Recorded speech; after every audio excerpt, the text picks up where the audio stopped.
Breaking news. Pithapuram మాజీ MLA వర్మకు మళ్లీ భంగపాటు ఎదురైంది. టీడీపీ ప్రకటించిన ఎమ్మెల్సీల జాబితాలో వర్మకు చోటు దక్కలేదు. దీంతో ఆయన అమరావతి నుంచి వెనుతిరిగారు. రేపు కార్యకర్తలతో వర్మ కీలక సమావేశాన్ని ఏర్పాటు చేయబోతున్నారు.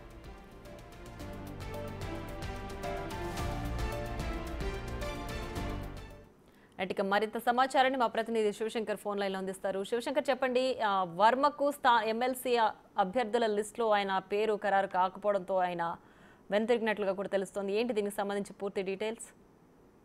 ప్రియ, చూసుకున్నట్లయితే పవన్ కళ్యాణ్కి ఏదైతే తన సీట్ ని త్యాగం చేయాలని అప్పుడు చంద్రబాబు మాట్లాడిన తర్వాత వర్మ ఓకే చేశారు ఎన్నికలకి ముందు. ఈ నేపథ్యంలోనే ఖచ్చితంగా వర్మకి ఎమ్మెల్సీ వస్తుందని అందరూ భావించారు. అయితే వర్మ కూడా గత 4 రోజులుగా కూడా అమరావతిలోనే ఉండి పూర్తి స్థాయిలో అయితే ప్రయత్నాలన్నీ కూడా ముమ్మరంగా చేసిన పరిస్థితి కనిపిస్తుంది. కానీ ఈసారి కూడా మళ్ళీ వర్మకి భంగపాటు ఎదురైంది. ఎమ్మెల్సీ స్థానం అయితే దక్కలేదు. అయితే పూర్తిగా చూసుకున్నట్లయితే రేపు ఉదయం కార్యకర్తలతో ఒక కీలక సమావేశాన్ని ఏర్పాటు చేసినట్టుగా కూడా విశ్వసనీయ సమాచారం వస్తుంది.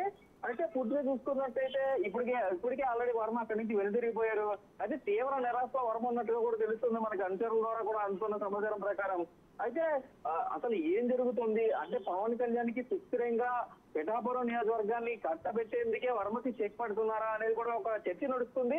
అయితే పవన్ కళ్యాణ్ కూడా దానికి తగ్గట్టుగానే 15 ఏళ్ళలో సుదీర్ఘ ప్రయాణం కూటమికి ఉంటుందని చెప్తున్నారు. సో మళ్ళీ అటంలో కూడా వర్మకి అక్కడ నుంచి పోటీ చేసే అవకాశం ఉండదు. కాబట్టి వర్మని నియోజకవర్గం మారుస్తారా, లేకపోతే ఎమ్మెల్సీ వేరే స్థానం అంటే 2027లో వచ్చే ఎమ్మెల్సీ ఎన్నికలకు అతన్ని పంపిస్తారా ఏంటి అనేది మాత్రం పూర్తిగా తెలియాల్సిన పరిస్థితి ఉంది. అయితే పిఠాపురం నియోజకవర్గంలో తెలుగు తమ్ముళ్ళందరూ కూడా ఒక్కసారిగా నిరాశ నిస్పృహలోకి వెళ్ళిపోయారని చెప్పుకోవాలి. ఈ నేపథ్యంలో రేపు జరగబోయే భేటీ అయితే కార్యకర్తల మీటింగ్ అయితే కొంత ఉత్కటనే రేపుతుంది. అసలు వర్మ ఎలాంటి నిర్ణయం తీసుకుంటున్నందుకు మాత్రం వేచి చూడాల్సిన పరిస్థితి ఇప్పుడు కనిపిస్తుంది. ప్రియా, రైట్ శివశంకర్, అయితే ఆశావాహులు ఎవరైతే వాళ్ళ పేరు వస్తుందని ఈ జాబితాలో వాళ్ళ పేరు అనౌన్స్ చేస్తారని ఎక్స్పెక్ట్ చేసిన ఆశావాహుల్లో ఫస్ట్ వర్మగానే కనిపిస్తున్నారు. మరి ఇప్పుడు వీళ్ళని బుజ్జిగించే ప్రయత్నాలు ఏమైనా చేస్తారా? వీళ్ళకి వేరే పదవులు ఏమైనా కట్టబెట్టే ఛాన్స్ ఉంటుందా? 4 రోజుల నుంచి ఈ బుద్ధగింపుల ప్రక్రియ జరుగుతూ వస్తుంది. అయితే ఆ తర్వాత ఏం జరుగుతుందనేది మాత్రం పూర్తిగా తెలియాల్సిన పరిస్థితి కనిపిస్తుంది. ఎందుకంటే ఇప్పుడు స్థానం దక్కదు అనే విషయాన్ని అయితే కంప్లీట్ గా ఇప్పుడు తెలిసిపోయింది వర్మకి.